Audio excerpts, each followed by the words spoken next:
ఏ రాజకీయ నాయకుడైనా ప్రజలకు దగ్గర అవ్వడం అనేది చాలా ఇంపార్టెంట్. ఎన్నికలకు ముందు ఇలాంటి సాహసాలు చాలానే చేస్తా ఉంటారు రాజకీయ నాయకులు. రోడ్డు పక్కన హోటల్‌లోకెళ్ళి ఇడ్లీలేస్తా ఉంటారు, దోసలేసేస్తా ఉంటారు, ఇళ్ళల్లోకెళ్ళి పనులు చేసేస్తా ఉంటారు వాళ్ళకి. ఇవన్నీ పిల్లలకి అన్నాలు తినిపిస్తే వాళ్ళు కూడా ఎత్తుకొని అన్నం తినిపిస్తా ఉంటారు. ఇంట్లో గిన్నెలు కడిగితే వీళ్ళు కూడా ఎళ్లి కడిగేస్తా ఉంటారు. ఇవన్నీ చాలా జరుగుతా ఉంటాయి. ఈ ఫీట్‌లన్నీ ఎన్నికల ముందు చూస్తాం. అయితే ఎన్నికల తర్వాత కూడా ఒక ముఖ్యమంత్రి హోదాలో ఎవరో ఒకళ్ళ ఇంటికెళ్ళి ఆయన నచ్చిన వంట చేసుకోవడమో, లేదంటే నేరుగా వంటగదిలోకెళ్ళి అక్కడ టీ పెట్టుకొని, ఆ టీ వాళ్ళందరికీ ఇచ్చి, వాళ్ళతో మాట్లాడి, వాళ్ళ కష్ట సుఖాలను పాలు పంచుకొని, వాళ్ళతో కలిసి కాసేపు టీ తాగి రావడం. అంటే చాయ్ పే చర్చ. ఒకప్పుడు నరేంద్ర మోడీ గారికున్న ఐకాన్ మార్క్ ఇదే. ఇప్పటికి అంటా ఉంటారు గదా! టీ అమ్ముకునే వ్యక్తి ప్రధాని అయ్యారు అనేది. ఆయనది చాయ్ పే చర్చలాగా ఎప్పటికి కూడా. ఆయన ఇంతకుముందు దాన్ని విమర్శించిన సందర్భం గూడా ఉంది. చంద్రబాబు నాయుడు గారు. వాళ్ళిద్దరికీ లేనప్పుడు, విడిపోయినప్పుడు. ఓకే. ఇప్పుడు ఆ సందర్భం ఉండదనుకోండి. కాకపోతే ఇప్పుడు అలాంటి పనే ఇప్పుడు తాజాగా చంద్రబాబు నాయుడు గారు జేస్తున్నారట.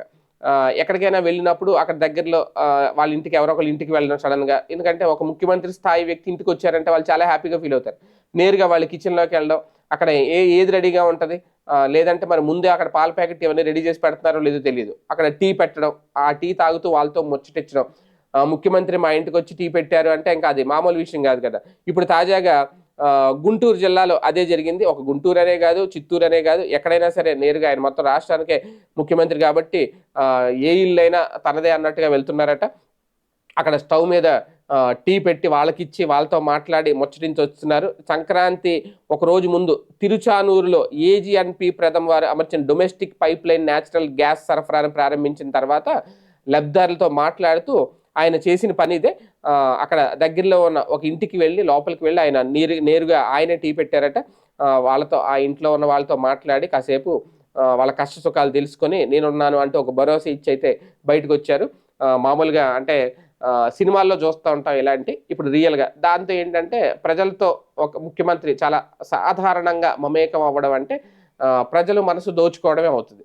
ఇక ఇప్పుడు బాబు గారు ఎవరింటికొస్తారని వెయిట్ చేస్తారు అందరూ. ఇక ఏ ఊర్లో జరిగినా మా ఇంటికొచ్చి టీ పెడతారు. అందరూ పాల ప్యాకెట్లును అక్కడ టీ పొడి అన్నీ రెడీ చేసి పెట్టాలని. ఏది ఏమైనా మంచి నిర్ణయమే. జగన్మోహన్ రెడ్డి ఇలా చేయకే ఆ సెక్రటేరియట్‌కే పరిమితం అయ్యి ఏదో ఒక సాఫ్ట్‌వేర్ ఎంప్లాయీ లాగా పొద్దున్నే 10 గంటలకు వెళ్లి పంచికొట్టామా, సాయంత్రం 6 గంటలకు పంచికొట్టి ఇంటికెళ్ళామా అన్నట్టు డ్యూటీ చేశారు. అందుకే "నువ్వు ఇంట్లోనే కూర్చో బాబు" అని చెప్పి ఆయన కూర్చోబెట్టారు. అలాంటివి జరగకుండా జాగ్రత్తలు తీసుకుంటున్నారనుకోవాలా. ఏది ఏమైనా ప్రజలు మనసు గెలుచుకునే ప్రయత్నాలైతే బాబు గారు ముఖ్యమంత్రి అయినా సరే కంటిన్యూ చేస్తున్నారు.